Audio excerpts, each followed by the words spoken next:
kita menerangkan mazhab yang lain ini tujuannya apa? Yang pertama ya nambah wawasan.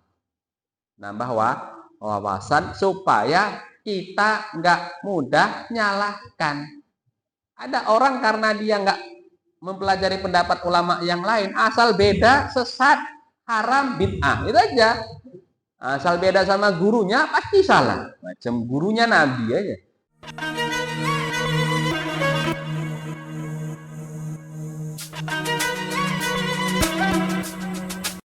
Jadi, apakah kita harus bermadhab atau tidak? Harus atau tidak sebenarnya? Jadi ini jawabannya begini ya kan. Bagi orang yang punya kemampuan untuk meneliti Al-Quran dan hadis sendiri, namanya mujtahid. Mereka ini nggak boleh bermadhab, nggak boleh bermadhab. Maknanya mereka ini mesti menguak hukum langsung dari sumbernya, yaitu Al-Quran dan hadis. Ya, seperti Imam Syafi'i. Beliau ini nggak bermadhab. Imam Syafi'i madhabnya apa? Ya nggak ada. Beliau nggak ikut siapa-siapa. Bahkan beliau nggak ikut gurunya sendiri Imam Malik, guru beliau. Beliau nggak ikut. Bahkan beliau berselisih dengan gurunya.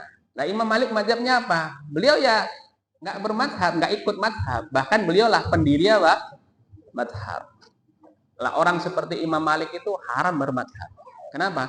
Kalau beliau bermadhab, beliau akan mengamalkan agama dengan keraguan. Kenapa? Dia salah ini pendapat ini. Ya, pendapat ini salah menurut beliau. Nggak mungkin pendapat yang salah diikuti. Karena mereka ini punya kemampuan untuk menguak hukum langsung dari Al-Quran dan hadis. Lah, bagi kita lah umumnya manusia itu hukumnya wajib bermadhab. Siapa yang mengatakan Allah langsung dalam Al-Quran? Fas'alu ahla dzikri in kuntum la ta'lamun. Bertanyalah kalian kepada ahli ilmu jika kalian tidak tahu. Jadi perintahnya suruh nanya. Misalnya kita nggak tahu hukum di sini kan, kita suruh nanya. Kemudian kita tanya lah sama satu orang ustadz. Ustadz itu menjelaskan begini. Kemudian apa yang ia katakan kita ikuti. Berarti kan kita menjadi pengikutnya. Berarti kan kita bermadhab istilahnya gitu. Ngikuti ustadz. Kebetulan ustadznya bermadhab apa? Syafi'i. Ustadznya nggak sanggup dia langsung apa?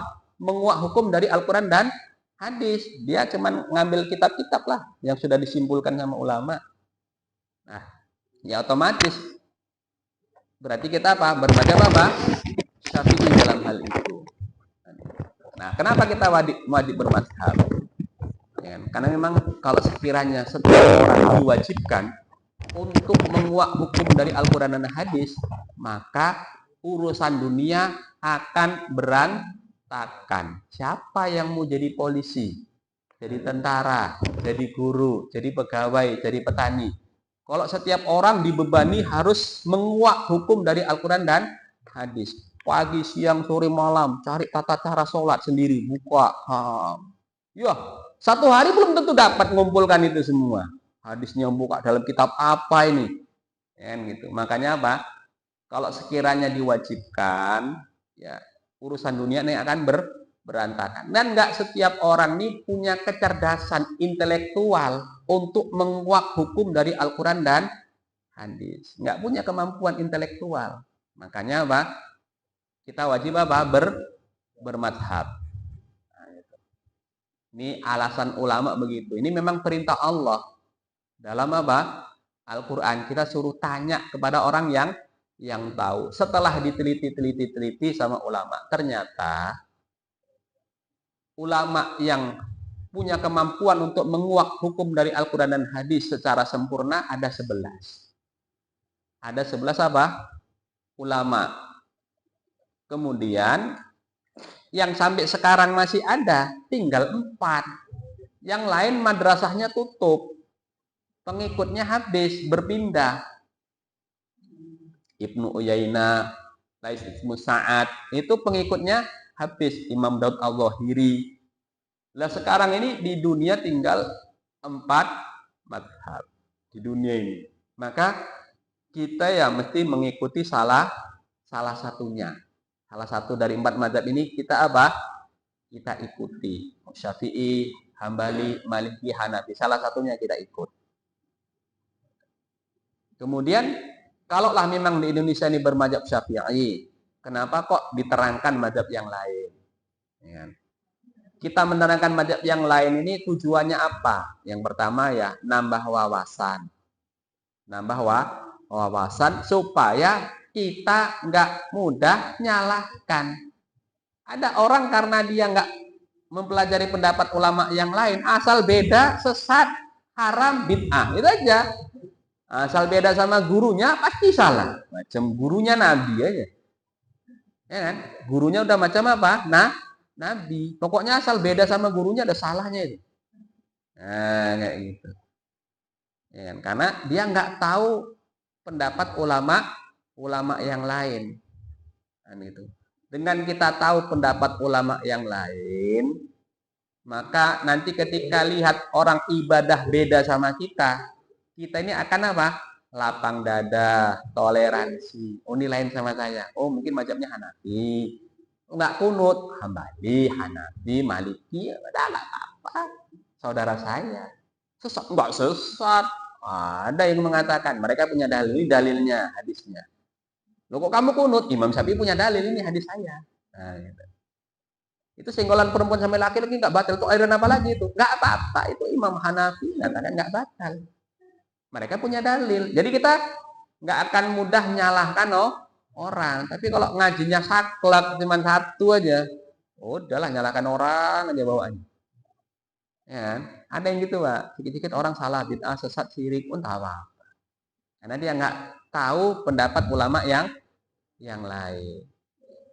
Ya. Kalaupun tahu, sekedar tahu itu pendapatnya salah, tapi nggak tahu dalilnya.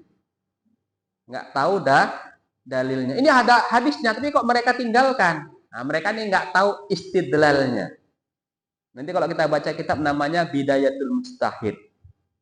Itu ada hadis, tapi sama ulama nggak dijadikan dalil, padahal sahih.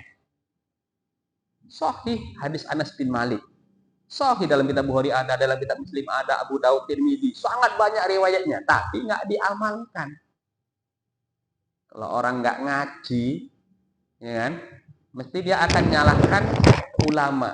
Kenapa hadisnya ada, tapi nggak diamalkan. Tapi kalau yang ngaji tahu.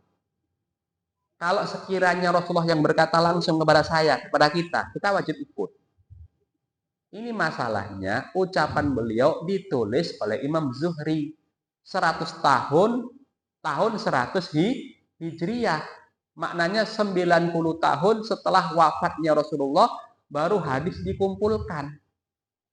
Hadis itu dulu belum dibukukan. Dari apa? Lisan ke lisan dihafal. Hanya sebagian kecil yang nulis. Nah, kemudian namanya sesuatu yang dari lisan ke lisan, kemungkinan ada tambahan, kemungkinan ada pengurangan, kemungkinan ada perubahan. Maka tugas ulama untuk meneliti perkara ini. Untuk meneliti perkara ini kira-kira ada perubahan enggak? Kira-kira ada tambahan enggak? Kira-kira ada pengurangan ada? Gitu. Kira-kira. Makanya dicarilah perawi yang sahih. Orangnya cerdas, jujur, terpercaya. Enggak cukup cerdas, jenius. Dia tidak akan lupa menyampaikan sesuatu berkali-kali. Ketika dia menyampaikan hadis lewat hafalannya. Misalnya tahun 2010, ketika usianya masih muda. Sekarang 2024, nanti 2030. Tetap enggak ada penambahan, enggak ada pengurangan, enggak ada perubahan. Dan kapan ia dengar, langsung dia ingat. Nah, orang ini masuklah daftar perawi yang sahih. Kan gitu. Diteliti. Ternyata ini hadis sahih tapi nggak bisa diamalkan. Kenapa? Ada ilat, namanya penyakit dalam hadis. Istilah ulama namanya ilat. Itu nggak diamalkan. Lah, itu menyebabkan hadis itu gugur, nggak bisa dijadikan sebagai dalil. Tapi kalau orang nggak belajar perkara ini, hanya baca hadis, dalam Bukhari ada. Berarti ulama yang katakan nggak salah ini Bukhari loh. Bukan, kita hadis Bukhari ini nggak boleh diamalkan walaupun sahih. Alasannya ada penyakitnya. Siapa yang bilang? Ahli hadis. Nah, gitu. Tapi kalau kita yang sekedar baca, pasti kita nggak tahu. Makanya ulama mewajibkan kita bermadhab. Karena kita nggak tahu ini hadis boleh diamalkan atau tidak. Ada ilatnya atau tidak? Kita kan nggak tahu.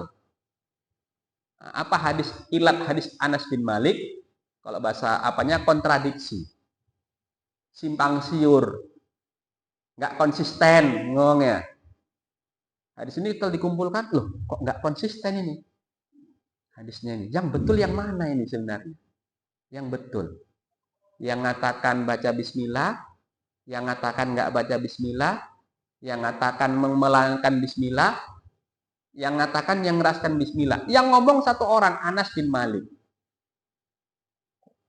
Bingung saya ini, kan gitu. Anas bin Malik mengatakan sholat di belakang Rasulullah, Abu Bakar, Sayyidina Umar. Saya tidak mendengar mereka membaca bismillah. Satu riwayat saya mendengar mereka membaca bismillah. Dalam satu riwayat mereka memulai sholat dengan membaca alhamdulillah. Nah, gitu. Sebenarnya cemana ini? Akhirnya sama ulama, ini kalau kita amalkan satu, nggak boleh. Kenapa? Yang betul dari Anas bin Malik itu kita nggak tahu. Insya Allah Anas bin Malik nggak lupa. Tapi muridnya, ya kan? Beliau mengatakan saya tidak mendengar. Satu murid ngantuk, tidaknya lupa, saya mendengar. Sebenarnya yang ngantuk ini yang mana nih? Yang saya mendengar atau yang saya tidak mendengar nih? Misalnya kan gitu. Udah semua hadis Anas bin Malik tentang masalah Al-Fatihah gugur. Nggak boleh diamalkan salah satunya. Walaupun hadisnya sahih. Kenapa? Simpang siur. Gitu dia. Ini kan perlu ahli nih. Orang membahas perkara seperti ini. Makanya kita harus bermadhab. Dan kita tahu pendapat madhab yang lain. Supaya kita apa? Nggak mudahnya nyalahkan. Tujuannya itu.